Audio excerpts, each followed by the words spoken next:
And this work session, are you ready, Terry? Yeah, go ahead. This work session of the Board of Education for September 20th, 2022 is called to order. The meeting is being streamed live on PPS TV Services website and on Channel 28 will be replayed throughout the next 2 weeks. Tonight's work session is focused on the results from last year's Successful Schools Survey. And Superintendent Guerrero is not here, so Dr. Adams, would you like to introduce this? Sure. So as board members may recall, and members of the public may recall, for the last 4 years, we've administered the Successful School Survey.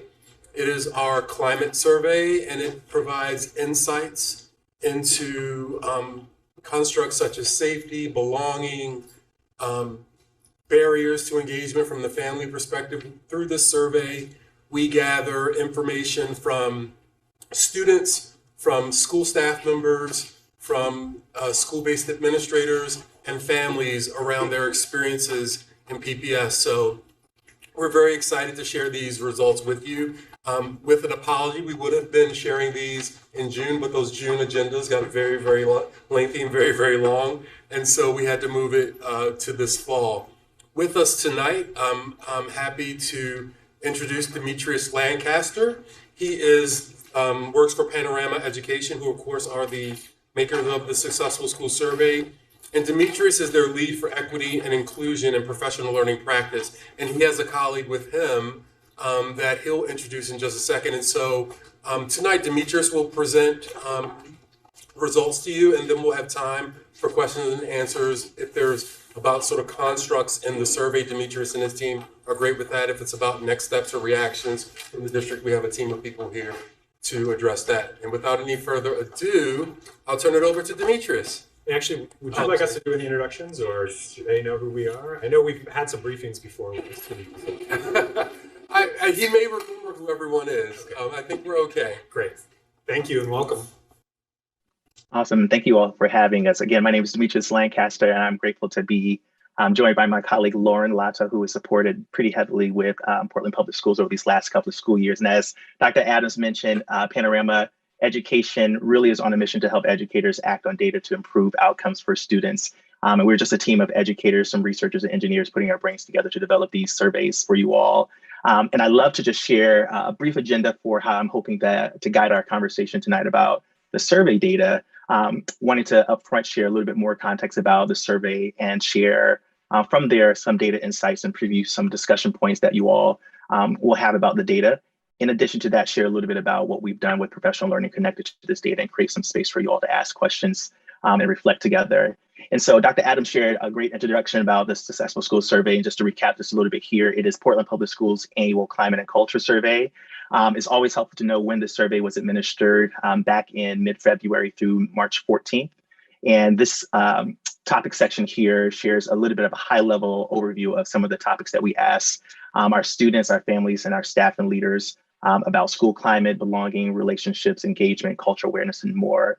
And one of the things that's really helpful as we take a look at survey data is just to know who participated in the survey. And so I'd love to share here about survey participation for the Successful School Survey. This data right here shows participation across each of our surveys, including family groups, student and staff and leaders. And one of the things that's really helpful to see here on this particular view is how participation has changed over time. So I'll pause here for you to take a look at this particular visual. And I'll note here that our survey of topic is for 2021-2022 school year. One of the additional pieces of insights that you will get an opportunity to engage with in the data platform, but also in our conversation today, is how participation varies or is presented here by race and ethnicity in the student, staff, and family survey. So you can see here the raw number for each group, as well as the percentage of the survey population that group comprises. And so also in the survey platform, you'll be able to see some additional demographic information for other respondent groups beyond race and ethnicity that is mentioned here on this screen. But we wanted to pull this out. This is a topic of conversation about the survey participation that we frequently come back to throughout the district. And so we wanted to elevate this here, but also to name that you can find additional demographic information about other respondent characteristics.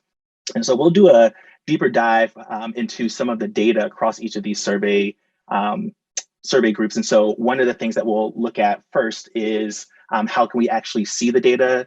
I believe that you all have the static presentation, perhaps even have printouts of the data reports at hand, but you also should have access to be able to go inside of the data platform to see and manipulate with the data visuals there. And so I'd love to just share with you how you can actually see those data reports, and we'll use some of that language that we learned here to describe the data that we're noticing as we move forward. And so, of course, we can see data across the entire school district, all of the school programs. One of the beautiful parts about the data is that you'll also get a chance to see how different communities within our community are also responding across topics. In addition, you can see a more bird's eye perspective across all of the topics that you all measured this year, including how you all compare to other districts who administered similar topics and questions to their stakeholder and family groups. And so you can see that information and all the way to the right into that static report or on the platform, you'll be able to see that change over time data for each of the topics that we asked our students, families, and staff to reflect on. In addition to that, one of the things that's helpful to hear up front is what we mean by percent favorability. And so this language is throughout the data reports. And what we mean by percent favorability is when we're asking students a particular question, for example, what are those top 2 answer choices that we will want to hear students say if something was going really, really well in that area? What we do is we roll all of those questions up to the topic level, and what's presented out at the topic level is the average percent favorability for each of those topics presented over time. And one of the things I've wanted to push all of us in our practice on is just to not ignore the answer distribution whenever we get an opportunity to see how different groups have chosen different responses, because we don't want to ignore those responses that are not favorable as well. In addition to that, I mentioned before that you're able to see how you compare against other districts who administer like surveys here. One of the things that's really helpful is just to contextualize the data. And so you'll get a chance to see in a bell curve, how do we compare to other districts, and you're also able to see how we compare to like districts like Portland Public Schools. And one of my favorite pieces to dig into in our data today is this equity dashboard. You might think of it as a heat map that gives us an opportunity to compare how different groups share reflections across each of the topics. And then lastly, one of the important features that we share within the district is an opportunity to see a more bird's eye perspective across different schools, to see how different schools compare along these same constructs, survey by survey. And so we see folks use this pretty heavily for school leader coaching or intra-visitation. So this is a great opportunity just to peer into different groups from that bird's eye perspective. And then, of course, I said that was the last. Of course, the last piece that I'll share here is the actual items. One of the things that's really helpful is to be able to see what are the actual questions that we asked of our stakeholder groups to really help us to understand what we might do to act on the data here. And so what we'll do is we'll move through a few of the data insights, but one of the things that I'd love to share with you at the topic level for each of the surveys is how you can see that data. And we'll call our attention to a few topics from each of the surveys: the student survey, the family survey, the instructional staff survey, but as well as the school leader survey. And so we'll start here. Here's an overview of the topics that we asked our students to share feedback about. Today, we'll prioritize student perceptions about belonging, safety, and teacher-student relationships. And these might be familiar. In case you've seen this presentation before, these are the same constructs that we've highlighted. And it's helpful to see how student perceptions have changed. Here's an overview of the topics that instructional and non-instructional staff have shared feedback about. Today, we will explore a few priority topics: teacher burnout and retention, safety, staff leadership relationships, as well as school climate. And so you'll start to see some connections across topics as we move through each of the stakeholder group surveys. And here we have an overview of topics that school leaders reflected on this year. Today, we'll prioritize leader perceptions about professional learning and district leadership relationships. And then here is an overview of the topics that we asked families to share feedback about. And today, we'll explore family perceptions about barriers to engagement. And we'll talk about what that might mean in a few moments. And so we'll start here with our student data insights. And I'd love to share here an insight from our safety topic. So safety in the survey is defined as student perceptions of both physical and psychological safety. And so the data that you have here on the screen or in front of you shows how student perceptions of safety have changed over time. And one of the things that we love to note here is that last school year, safety was the topic with the greatest favorability. And you can see that presented here on this line graph. So I'll pause here for you to take a moment to see the data visual here. That's really interesting because students were at home for that school year. Yeah. And one of the things that we'll get a chance to do is just to dig into a little bit more about that safety data piece. That was something that came up in conversation throughout the district as we shared about the data survey, this spring as well. I shared before that we have an equity dashboard that helps you to understand, again, the differences in student perception by background compared to the district overall percent favorability. And so you see an example of a screenshot from the equity dashboard or that heat map here. And so the color variations I'd love to explain here help us to really understand student perception by group compared again to the overall district favorability for a topic. And so whenever you're seeing light green into that dark green, it lets us know that a student group responded more positively about a topic. And conversely, light orange into that dark orange means that a student group responded less favorably or less positively about a topic. And so one of the things just to roll up here connected to that previous data insight is that school safety is the topic with the greatest variance by race, gender, and sexual orientation. And so I'll pause here for you to make sense of the data here. We'll see a few other data screenshots with the equity dashboard, but I wanted to connect this here to the safety topic. And so what was interesting as I've looked through the data is the fact that our Black and brown students have double-digit less favorable feelings of safety, as do our students who identify as queer or LGBTQ. And that's something that I think we need to think about in terms of why students might not be feeling as safe as we would like them to. Thank you. Quick Demetrius, question. go ahead, Gary. Quick question. During the survey, are we asking them why they feel that way? No, in the survey, we don't ask them why necessarily. We do support in thinking through what other focus group questions we might ask students to get at the why behind it. But more of the questions here just ask about student experience, about what's happening. And to your question, excuse me, to your question, Vice Chair Hollins, when we talked about these data at August Leadership with building leaders, we talked about following up your successful survey schools data with focus groups within your own building.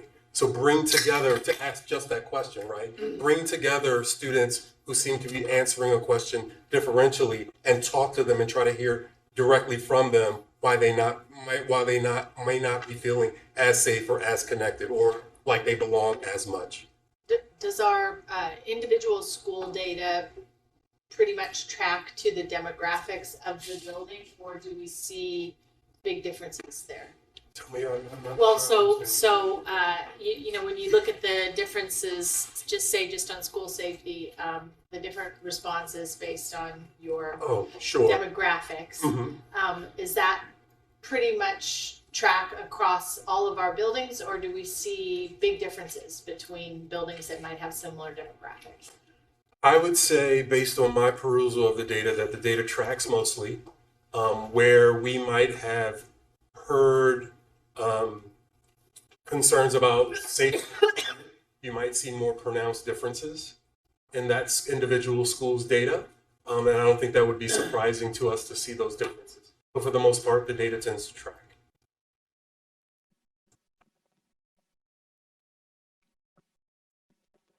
I wanted to make a comment about that too, and just wondering if it's standard that all of our buildings have affinity spaces where those focus groups would happen.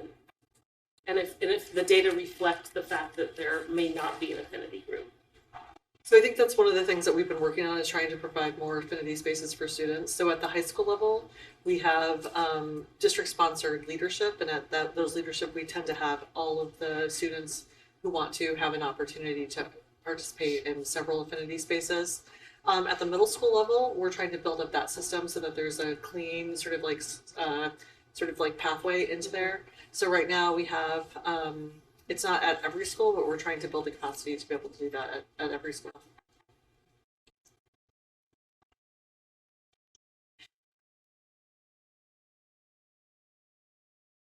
I think we're good, Demetrius. Thank you. Sure. And thank you. The next student data insight that we'd like to share about is student sense of belonging. And so this data shows how student perceptions about belonging have changed over time. And it's helpful just to clarify what we mean by belonging. Belonging in the survey is defined as how much students feel that they are valued members of the school community. And so what we can see here is that student perception about belonging is less favorable than the previous school year, but more favorable than pre-pandemic school years. So I'll pause here for you to notice this data visual. And similar to the safety topic, we'll dig into a little bit more insights about belonging. This is an example item from the belonging topic. This is also the item with the greatest opportunity to improve for both elementary and secondary students. And we asked the students the question, how well do people at your school understand you as a person? And we're noticing here that that 54% favorability for our elementary students is comprised of students who share that they feel as though they're completely understood or understood quite a bit as a person. Similarly, for our secondary students, that 32% is comprised of students who are sharing positive perceptions about how well they are understood as people at school.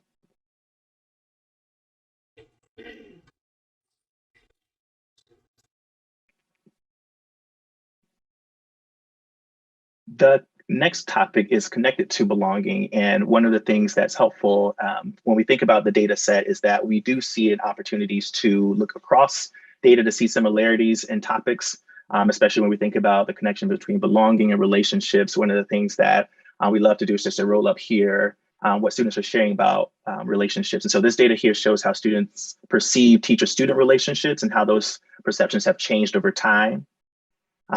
Student perception about teacher-student relationships for the 21-22 school year is less favorable since the previous school year, but more favorable, again, than pre-pandemic school years.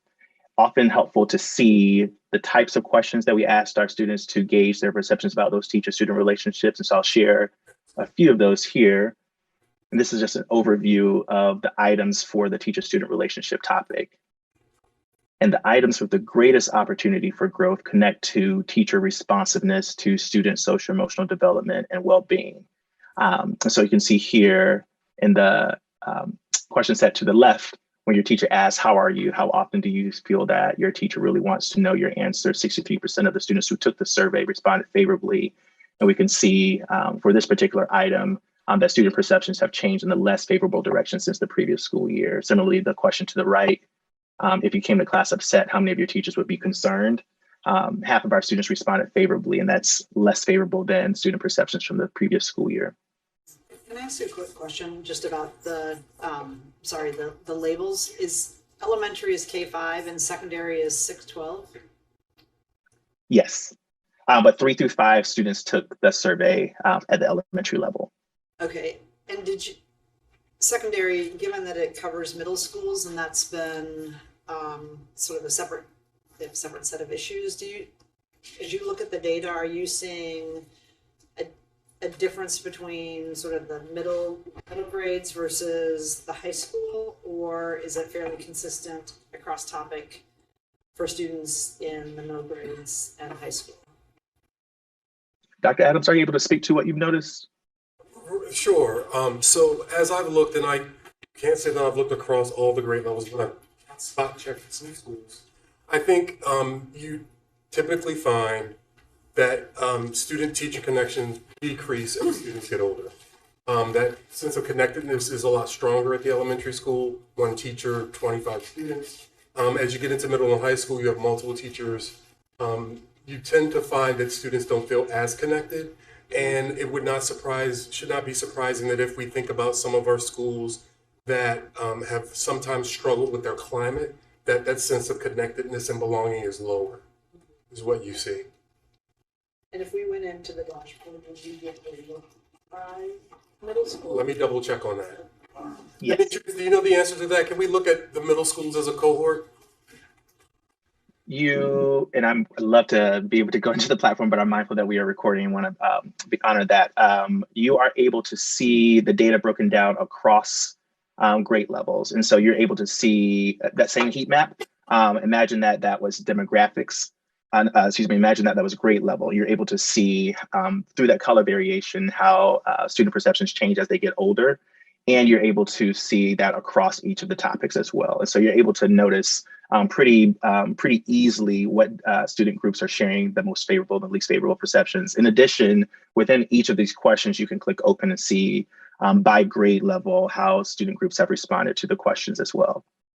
May I ask if we can disaggregate even one level further and know by type of middle school experience, because we still have some K-8s versus 6 to 8s. I mean, so are we able to disaggregate at the building level to see if there's any change in response rate, or not response rate, but responses by the That type may of... take some internal analyses by my team, downloading and extracting the data, and then slicing it in a slightly different way. Okay, I was just, I was wondering if you could, if you'd see differences in responses. And we're able to, Dr. Adams, we can work with you to make sure that that visualization is available for folks to be able to see K-8 schools versus 6 through 8 schools in the same way that we're able to see the data broken down by feeder pattern.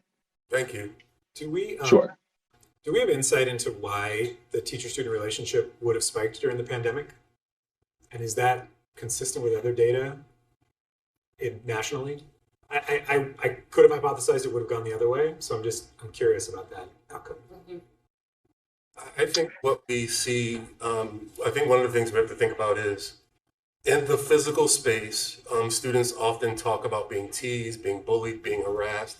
We know that those instances seem to have decreased in the virtual space, and you had students who otherwise were more withdrawn in a lot of instances become more engaged in the virtual space because they didn't have those surrounding pressures. And so it does not surprise me that at the same time they may have felt more engaged with their teachers because they're having an overall more positive school experience than not.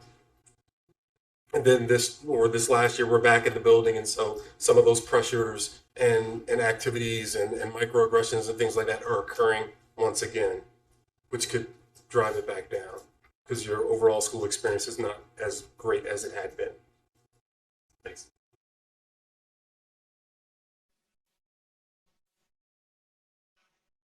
I'm going to pause here to see if there's any additional discussion. Dr. Adams, check on time as well.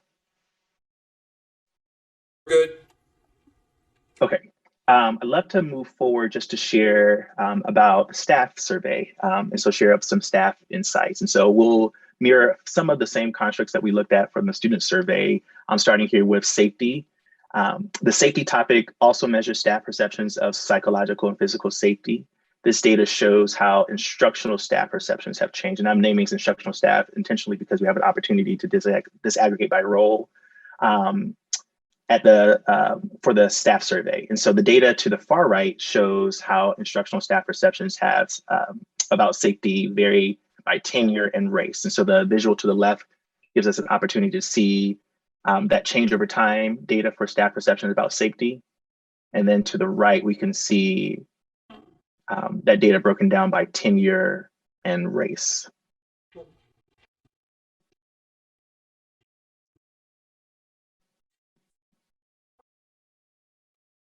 Connected topic is the school climate topic. It measures staff perception of the overall social and learning climate of the school.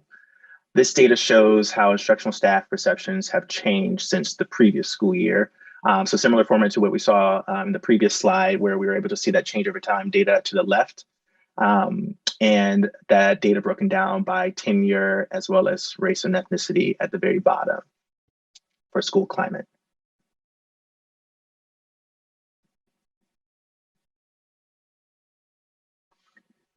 This data shows how instructional staff perceptions about teacher burnout and retention have changed since the previous school year. You can see that the least favorable items here to the far left, the least favorable item is the one that says, I feel frustrated about my job. You can see also how perceptions of burnout and retention vary by tenure and race to the far right.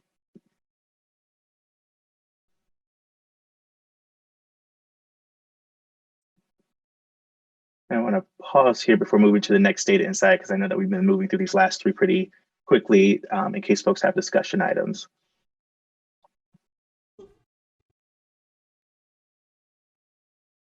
I just want to, it's a technical question, but the question was not, I feel frustrated by my job, right? I'm saying the 17% responded favorably, meaning they were not frustrated, and the remainder responded that they were frustrated, right? 17% responded favorably. So 17% of the staff who took the survey did not share that they were frustrated by my job. And so the data presents out favorable responses here. If we have an opportunity to open up that question just to see the answer distribution, you'll be able to see the more positive perceptions are the ones that are rolled up to that percent favorability. Is that helpful? Yeah, the word, I'm sure that's what it meant. It's the wording, I feel frustrated by my job, and 70% responded favorably, could be taken. Yes. 70% felt frustrated, but I knew you meant it was the inverse. So In survey design, call that reverse coding, the opportunity. Yeah. Yes. So true. Am I cutting someone off? Forgive me. Okay. One additional insight from the staff survey is staff leadership relationships. And so the data that you're seeing here gives us an opportunity to see how staff leadership relationships also have changed over time. While perceptions have become less favorable than the last school year, instructional staff share that staff leadership relationships are more positive than pre-pandemic school years. You can also see to the very far right again how perceptions on staff leadership relationships vary again by tenure, but also by race and ethnicity.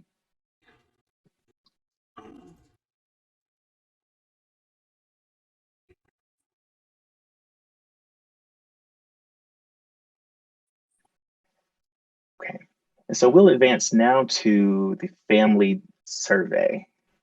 And so the family survey, what we'll do is we'll follow that same flow and we'll get a chance to actually look at a few items within the family survey beyond the topic level. Barriers to engagement is a data topic that many school districts get an opportunity to ask families to reflect on. And so barrier to engagement is just by definition, as we're thinking about it in the survey, ask families insights about challenges to engaging with their schools, their student school. So we're thinking about challenges to engaging with their student school. And so what we're seeing here is data about how family perceptions about barrier engagements have remained consistent over time. You can check back here through this line graph at previous school years. And then I'm going to talk about the visual to the far right, gives us an opportunity to see how similar districts nationally have shared the same survey and how we as a district compare. And so family perceptions for Portland Public Schools falls closer to the 20th percentile. And the bottom data insight shows how family perception about barriers to engagement vary by race and ethnicity. So I'll give us a chance to pause here. So we consistently appear to have 20% of our families who express that they have barriers to engagement with their child's school, which is a large percentage of families. Yeah.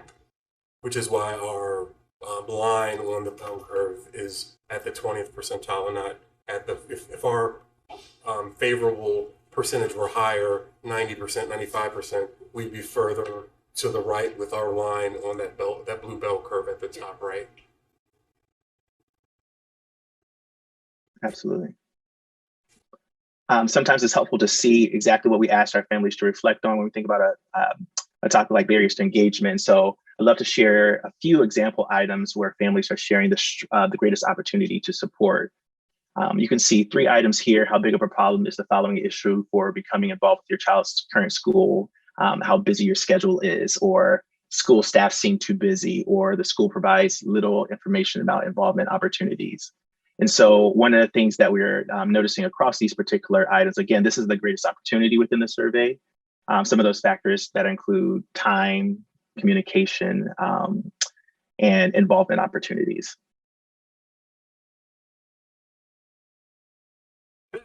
These 3 questions seem different in the sense that the first one is not a school issue, right? This is sort of a question of, oh, you're really busy, so you have a hard time engaging. Mm-hmm. The next 2 are, in terms of staff, are busy or they're providing little information.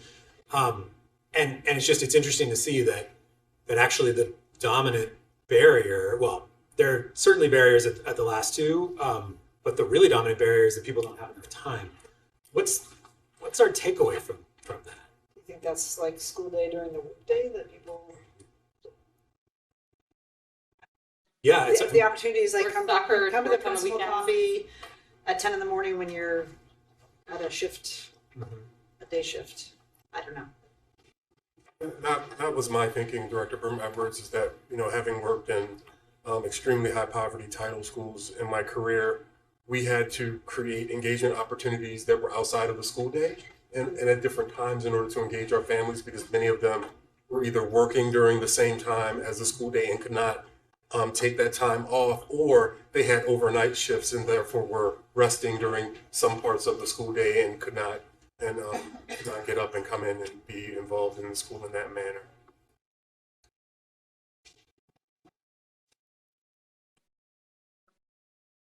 It's helpful to see how family groups have shared different perceptions across topics. Again, the equity dashboard is really insightful, gives an opportunity to ask more thoughtful questions in the same way that y'all are already doing that. This equity dashboard in particular helps us to understand how family perception about topics vary by race, ethnicity, gender, and sexual orientation. And so the same thinking or the same way that I would read this page applies from the previous, where we're noticing the light green into the dark green lets us know that family perceptions are more favorable than the district overall response for, overall favorability for a topic. Similarly, light orange into the dark lets us know that a family group is responding less favorably.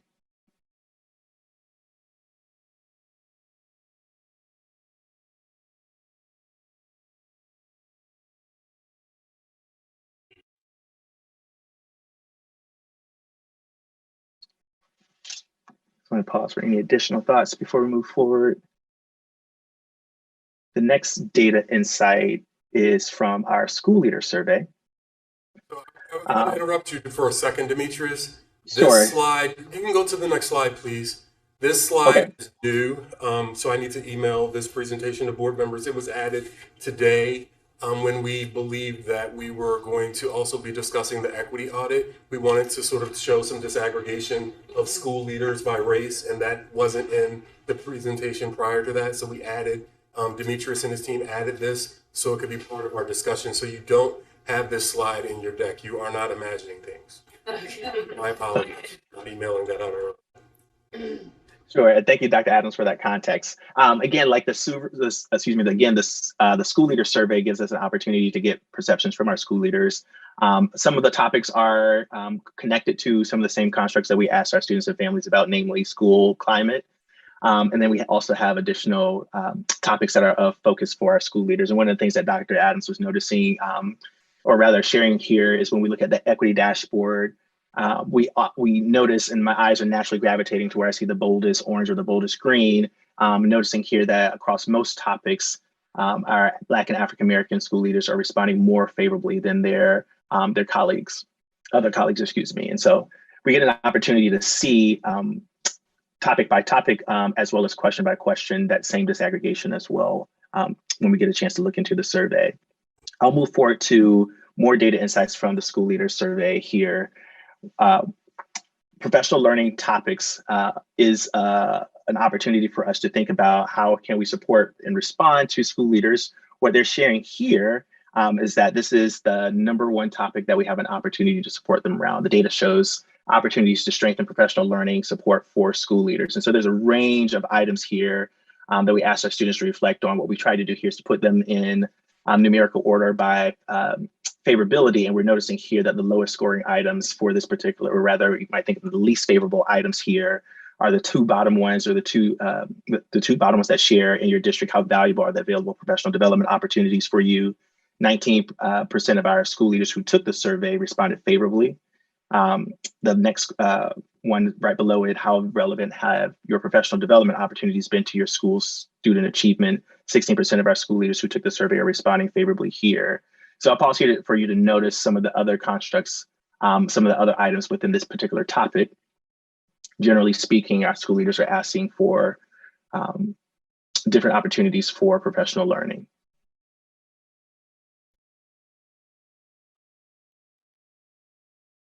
Again, the survey was taken in what time period?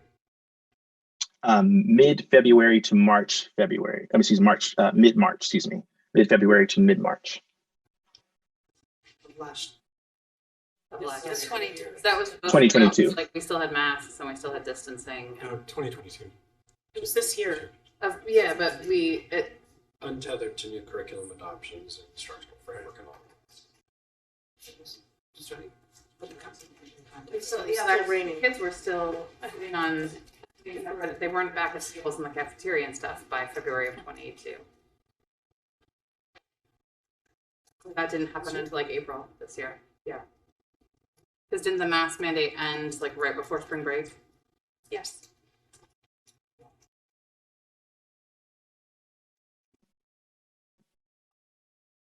It's just good to have some of those like context of what our schools were experiencing. People were tired of it at that point.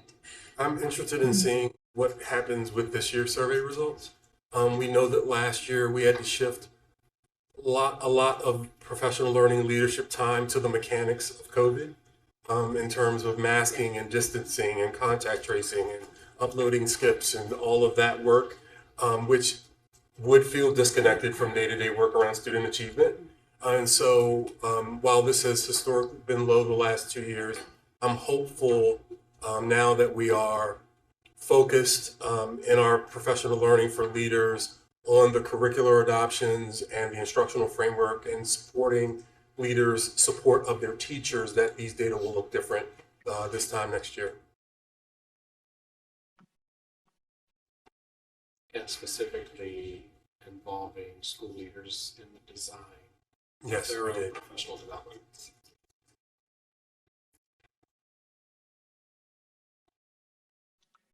And then the final data insight from the school leader survey is this topic, district leadership relationships. And so this data shows how district leader relationships have largely remained consistent. The line graph should be at the top of your page. My apologies, that is not on this screen here. And if it's not, we can share that update as well. But leaders share that there is an opportunity to foster greater trusting relationships with the district team when we look at the items here. And there's several here that we ask our leaders connected to that. And so we'll pause here for you to notice what our school leaders are sharing here.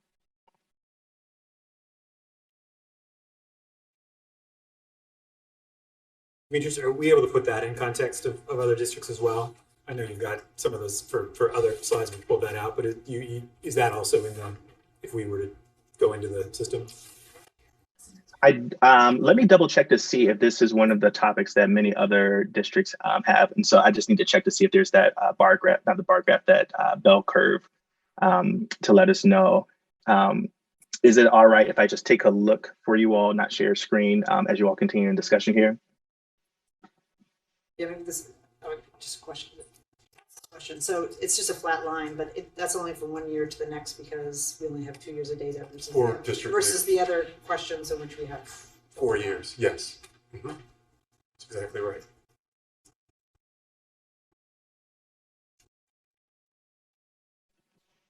And as I pull up the data insight for you, I just wanted to share that I don't have any additional data insights for you all connected, data insights to share.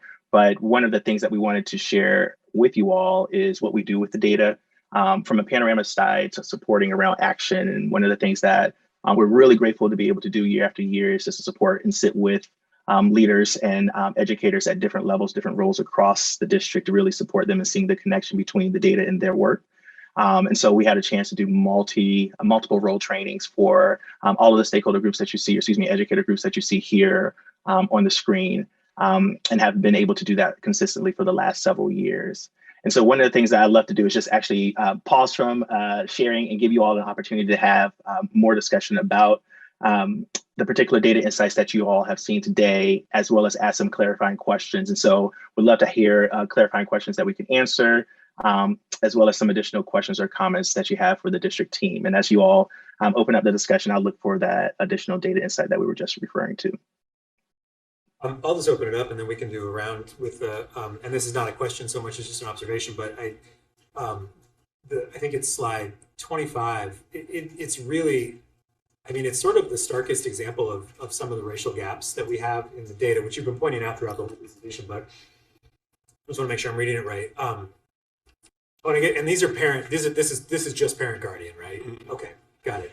Even so, it's sort of looking that there's a really distinct. I mean, it's our African American and American Indian families that are generally in the negative, but it's not all of our families of color. When we look at our Latinx community, our Asian community, even Pacific Islanders, and Middle Eastern, North African are somewhat mixed, but it's just I don't know that it's our parents are having very very different experiences.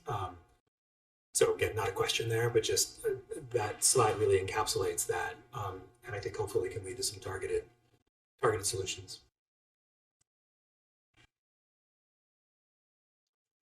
With that, maybe we'll just do a round robin. Amy, you want to start? Well, I'm curious, so what has occurred so far in terms of building conversations about this data?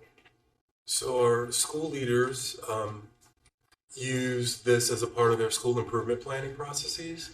They share the data with their staff and then build in typically a school improvement goal or activities that have to do with whichever constructs might be the ones where there might be opportunity for growth, or they build in activities and strategies to strengthen a really strong area that they want to take sort of over the top. I'm thinking about, as an example, Principal Lathan at Sabin, and her data really improved over last year. And so she's trying to, with her teacher team, trying to continue that momentum.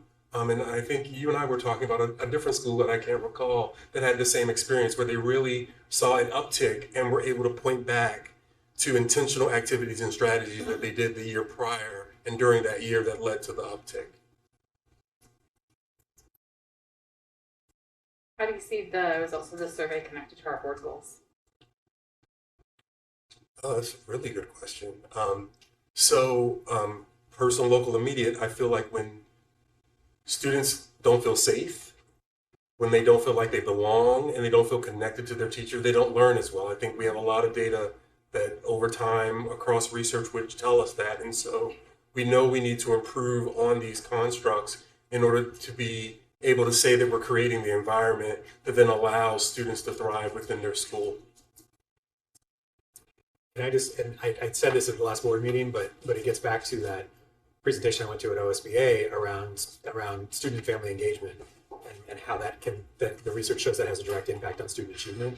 And so again, I'm going back to the slide, if families that are not feeling engaged, or not feeling safe, or not feeling communicated with, to the extent we can improve those numbers, that speaker, and I would assume there's some research backing it up, we can see results in student achievement.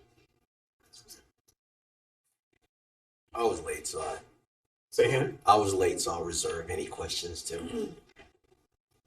You wait to the end and then you'll hold forth with us. Riveting insights. Yeah, sure. Those are.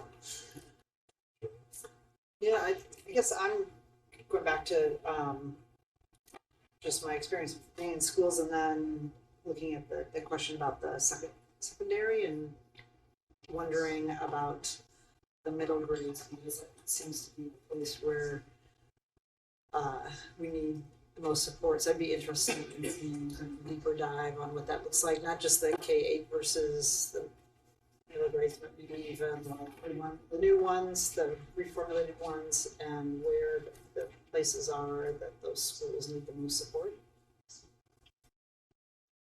And maybe I'm wondering, were all the RESJ coordinators and supports hired as those? What you are pointing out, it is one of our strategies. Do you want to Right. talk a little bit about? I'm hoping maybe that strategy is. And so do we. Middle schools partners work? Yeah, so of our 5 strategies, 3 of them are focused in on middle school. So mentoring and leadership development, extended day and enrichment, positive cultural identity development. And they've typically been, I would say most of our providers are in that sort of group. I can get you the exact list. One thing I think that's speaking to what Dr. Adams talked to about around looking at the sort of when we look at sort of like the family engagement, one of the things that we're working on is not just having our RSJ partners provide like the services, but this this year we're doing in partnership with the work through the Wallace Foundation and their recipe work.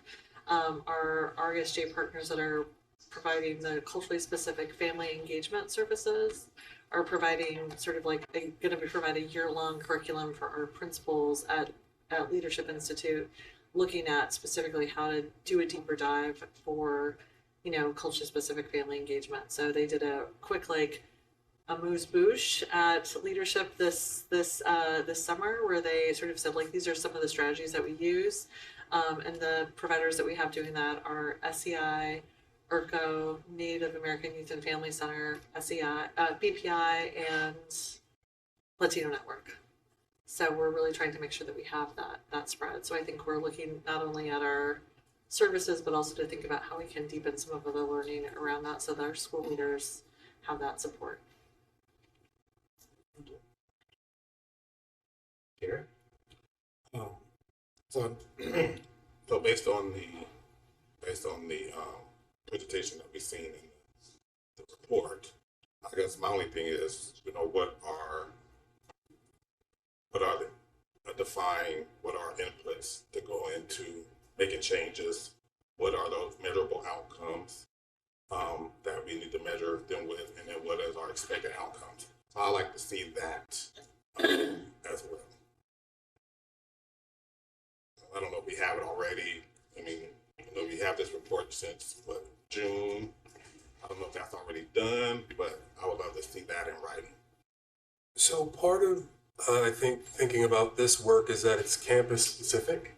We're looking at the aggregate information, but this is really specific to leaders and their staff and their communities. And so we would have to examine all 81 or 85 school improvement plans to really dig into that.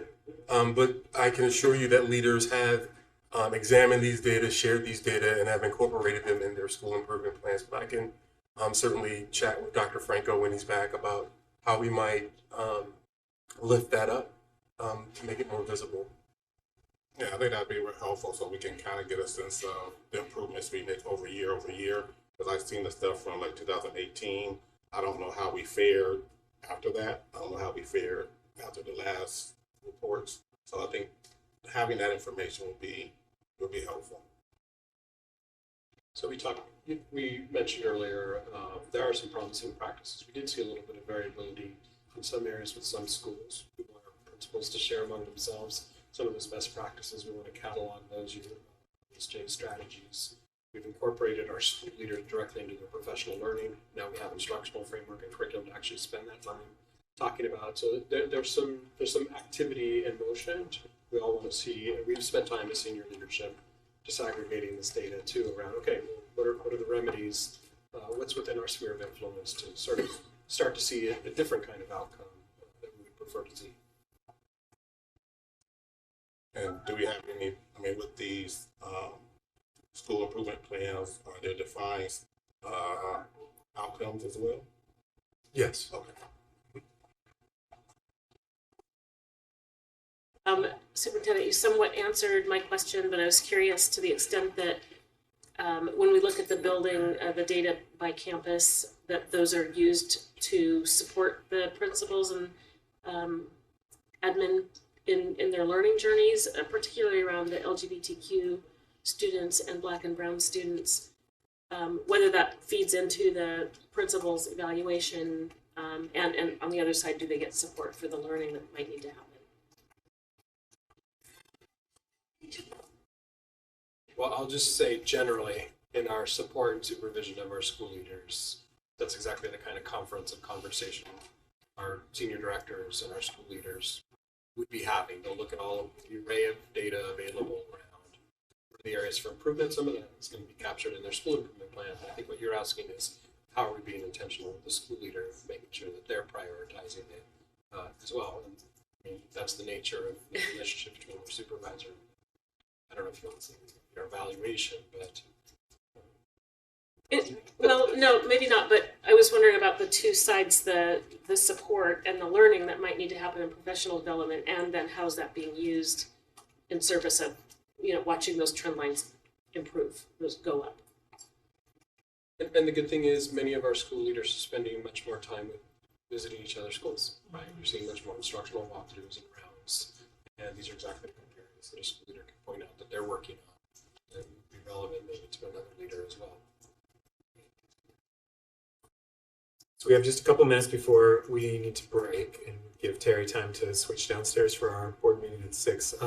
Additional questions, thoughts, comments?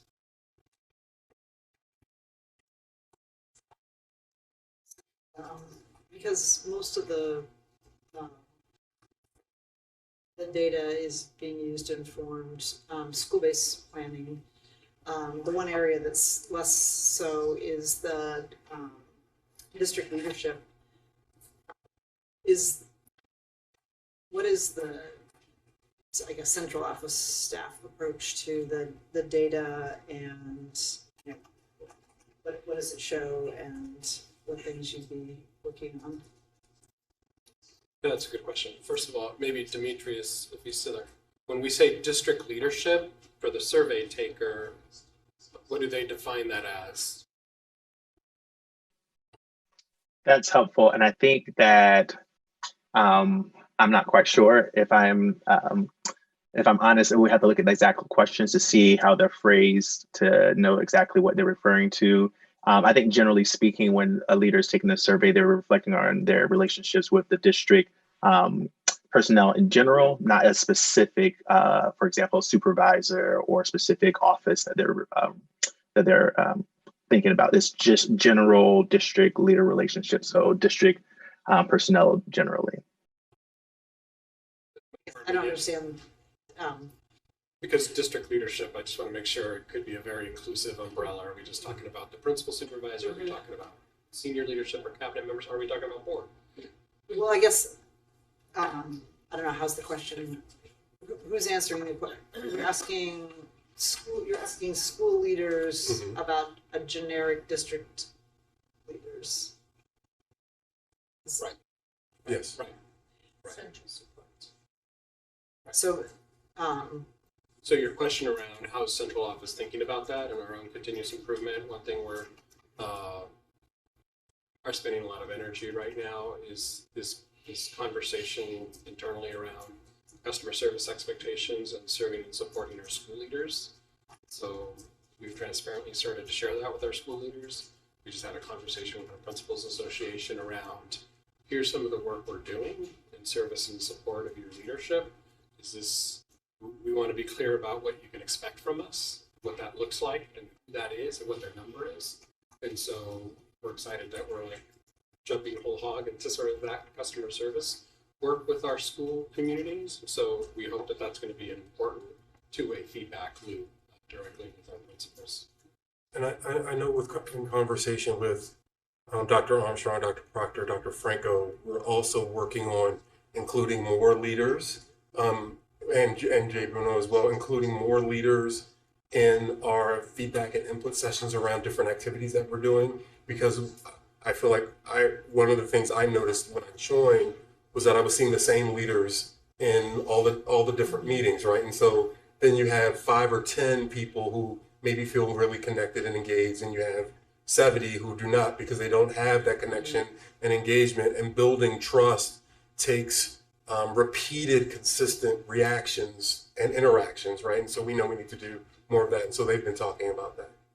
I appreciate you saying that, Dr. Adams. I just wanted to share quickly that one of the things that's really impressed me about here at Portland, and specifically this year with the direction of de-siloing and being strategic about our connections, is that opportunity. If you go back to the very first slides, and it was talking about the number of people that took the surveys and the increase or decrease, you know, there's a real opportunity there for OTL to come alongside building leaders and build out some learning on what it means to do culturally responsive data collection that increases those percentage, so that when we're looking at data, it's good data. And I think those leadership moves that's come out of our senior leaders is helping to facilitate that process.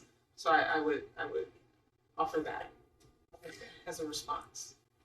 I would add, Dr. Adams touched on this earlier, but I think it's worth emphasizing, and Dr. Franco isn't here to talk about it in person, but in between this last survey and the next survey that we're going to take are the leadership institutes, and there's immediate feedback about those professional development opportunities, which are really foundational for our school leaders and how they spend time together. There are surveys that come out we ask for feedback from school leaders immediately following those, and that helps with the redesign and how to be more responsive to what they're asking for, and reflects this climate data that we've and I would add, and I just would add that, and it's in your packet from this morning. We are working. We shared with PAPS leadership a refining and redefinition of committee structures, so that we're soliciting, administrators of COVID feedback in a very different way, where folks are self-selecting themselves to participate in one of our 5 committees that or one of our 5 priority areas, which we've shared with you. And part of that is working to monitor and support the 20 or so goals that we've identified in the central office for the school year. So, and part of that will be regular continuous feedback loops to make sure that we are getting real-time understanding of the impact these committees are having or are not having, and adapting accordingly. So just to follow up. So is the difference that now people can self-select in versus before they were asked to be? I think previously there was departments working with school site leaders to identify a group of folks. I think this year we want to give a little bit more clarity about purpose, be a little bit more inclusive and open, I think, about that. One of the things that one of our principals suggested as an example is to host a committee fair where we can, for all principals, where we can talk about, what is expected of these committees, what is the purpose, et cetera, et cetera. Get the DSC to So help you in that. we're going to call this, we've got about 2 minutes to get downstairs for our meeting. Additional questions from board members, send them to the superintendent, Dr. Adams. Thank you very much, Demetrius and your team, for the presentation tonight. Really appreciate the data and the dive through it. Thank you, Demetrius and Lauren. Appreciate you. Take care. We'll be in touch. Okay, this work session is adjourned, and we will get started pretty much right away downstairs.